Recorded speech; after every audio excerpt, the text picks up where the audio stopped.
This channel does not promote any violent, harmful, or illegal activities. All content provided by this channel is meant for an educational purpose only. এদিকে নেপালে ঘুরতে গিয়ে আটকে পড়েছেন শেওড়াফুলির বাসিন্দা কুশল মজুমদার এবং তার স্ত্রী। চিন্তায় নিদ্রাহীন দিন কাটছে তার বাবা অমল মজুমদারের। হুগলির শেওড়াফুলির বাসিন্দা অমল মজুমদারের ছেলে পুত্রবধূ গত 5ই সেপ্টেম্বর নেপালে ঘুরতে যান। রাক্সোল হয়ে তারা নেপালে প্রবেশ করেন। 17ই সেপ্টেম্বর তাদের ভারতে ফেরার কথা রয়েছে।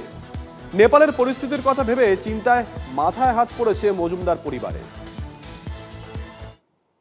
অমলবাবু, কবে গিয়েছেন আপনার ছেলে এবং শেষ কখন কথা হয়েছে, কি পরিস্থিতি বলে জানাচ্ছে আপনাকে? আমার ছেলে গত শুক্রবার অর্থাৎ 5 সেপ্টেম্বর কলকাতা থেকে মিথিলা এক্সপ্রেস করে নেপালের উদ্দেশ্যে রওনা হয়েছে।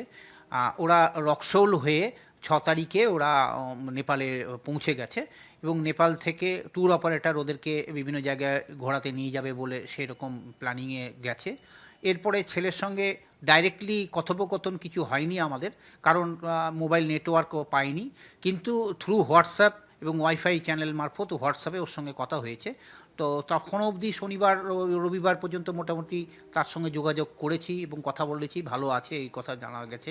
পরবর্তীকালে যখন নেপালের পরিস্থিতি উদ্বেগজনক হয়ে উঠেছিল তখন কালকে রাত্রেও যোগাযোগ করেছি।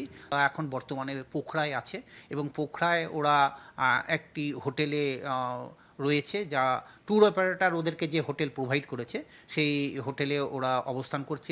মেসেজ মারফত জানতে পারলাম যে ও যেখানে রয়েছে সেখানে এরকম কোনো গণ্ডগোলের কোনো কিছু পরিস্থিতি নেই, কিন্তু নেপাল অ্যাডমিনিস্ট্রেশন থেকে আজকে আমাদেরকে মেসেজ করে জানালো যে ওখানে কারফিউ লাগু হয়ে গেছে এবং ইন্ডিয়ান এম্বাসি সোশ্যাল মিডিয়াতে ওরা একটা ইনফরমেশন দিয়েছে, ভারতীয় যারা রয়েছে ওখানে বসবাস করছে বা ভ্রমণ পিপাসু যারা রয়েছে ভ্রমণকারী তাদেরকে আশ্বস্ত করেছে যে আপনারা নিজ নিজ স্থানে হোটেলে বা বিভিন্ন জায়গা যারা আছেন সেখানটায় সেফ কাস্টডিতে থাকুন, আর যদি কোনো রকম অসুবিধা কোনো অ্যাসিস্ট্যান্স বা হেল্প দরকার হয় 2টো নাম্বার দিয়েছে ইন্ডিয়ান এম্বাসি থেকে, সেই নাম্বারে যোগাযোগ করার জন্য। থেকে টেক কেয়ার করছে যে হোটেল থেকে বা ট্যুর অপারেটর, তারা কি টেক কেয়ার করছে? হোটেলের আমার ছেলেকে আমি মেসেজে করলাম যে খাবার দাবার বা অন্যান্য রকম ধরনের কোনো অসুবিধা হচ্ছে কিনা, তো আমাকে ছেলে বলেছে যে না, খাবার দাবারের কোনো অসুবিধা হচ্ছে না, হোটেল মোটামুটি ঠিকই আছে, হোটেল আমাদেরকে প্রোটেকশন দিয়েই